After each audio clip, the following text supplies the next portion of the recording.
Hello everyone, I'm Vinisha from Team 5. Today let's see how dynamic resource scheduling works.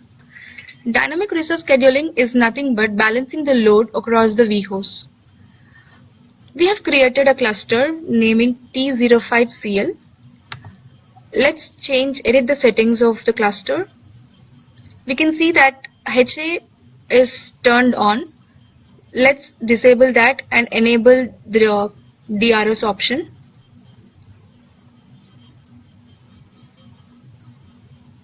So we can see that unconfiguring HA process is happening on the vHost. Yeah, now HA property is disabled on the vHost and DRS property is enabled.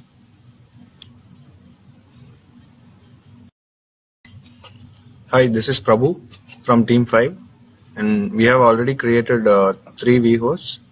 Now we will cross-verify the memory allocation for each of the vHosts. So for that, we'll go to web client.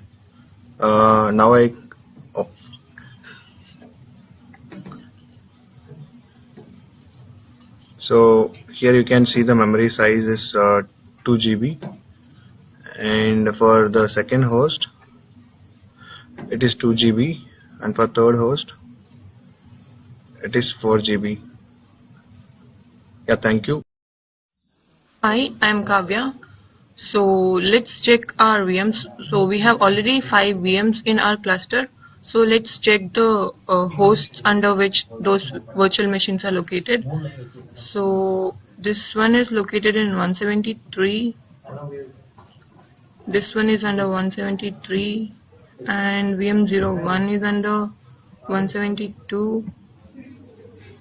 VM02 is under 173, and VM03 is under 173. So let's migrate the 173 virtual machines to 171 and keep the 173 host empty. So let's migrate it to 171.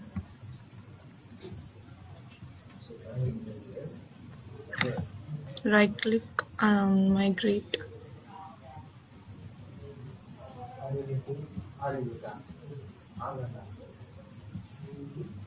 Let's migrate it to 171.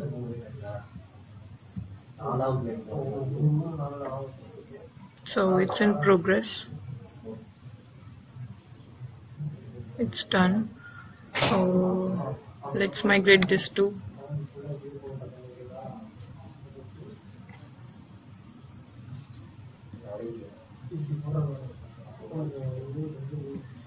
171.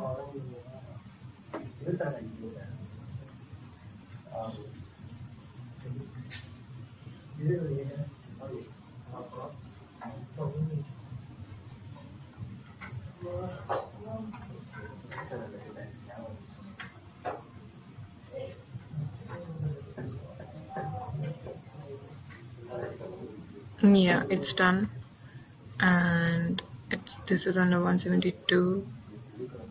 This is under 173. Let's change this to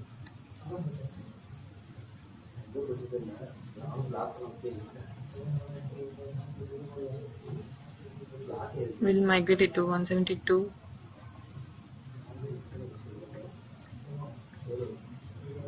It's in progress.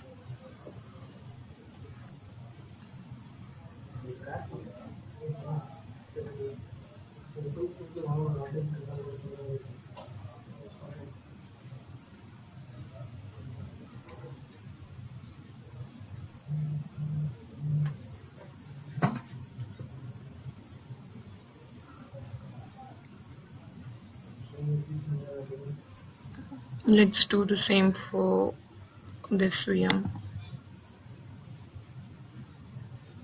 Let's move it to 172.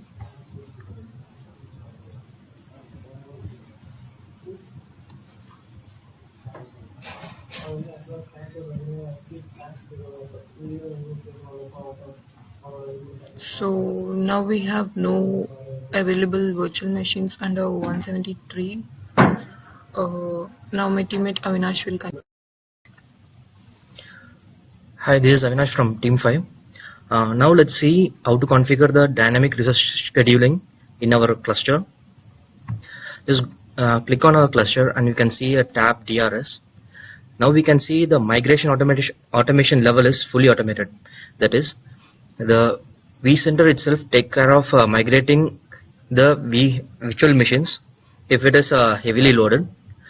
Now let's change the configuration to partial automated, so that it will suggest a recommendation if it needs to migrate a virtual machine from one vHost to another to optimize the resource usage. Now we can see the level has been changed to partially automated, and once we click the run DRS link here, we can see it is recommending to move the VM02 from 172 host to 173 host.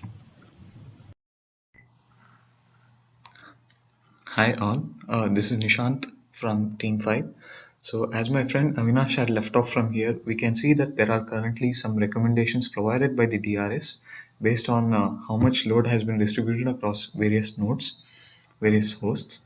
So if you can see here, we can see that it is recommending us to move the T05 VM02 from host 172 to 173 and T05 Heartbeat Lab4 VM2 from 171 to 173. This is because of the memory loads that have been distributed unevenly across the hosts. So in order to balance these out, we'll just apply this recommendation and see how it carries out. So once we ask the ESXi to carry out the recommendation for us, we can see that the migration of the virtual machines has started. So we'll wait until it completes. It is going on fairly fast, so we shall not pause the video. Let it complete, and in the meanwhile we can describe what exactly is happening in the background. So if you remember properly, we had selected the recommendation settings to be partially automated. So imagine in case of a scenario wherein the administrator is very busy and he is unable to manage all the virtual hosts and the loads across virtual hosts. Ideally, it should be in fully automated. What this will do is it will automatically balance everything out so that each of the hosts is balanced equally. But having said that, if the admin wants to control and visualize for himself that visualize for himself and dictate whether what should be applied and what should not be applied, ideally in those scenarios partially automated will work fine. Okay, so now we have seen that it has been completed now. So we shall go to the summary. If you remember, it was VM lab 4 VM2. So it has now been migrated to the host 173 from 172. So like we said, this is a very good feature that provides dynamic load balancing, and the VM need not have to be switched off. So if you can see here, the VM is already on. It was left on. So yeah, thank you for watching, and thanks again.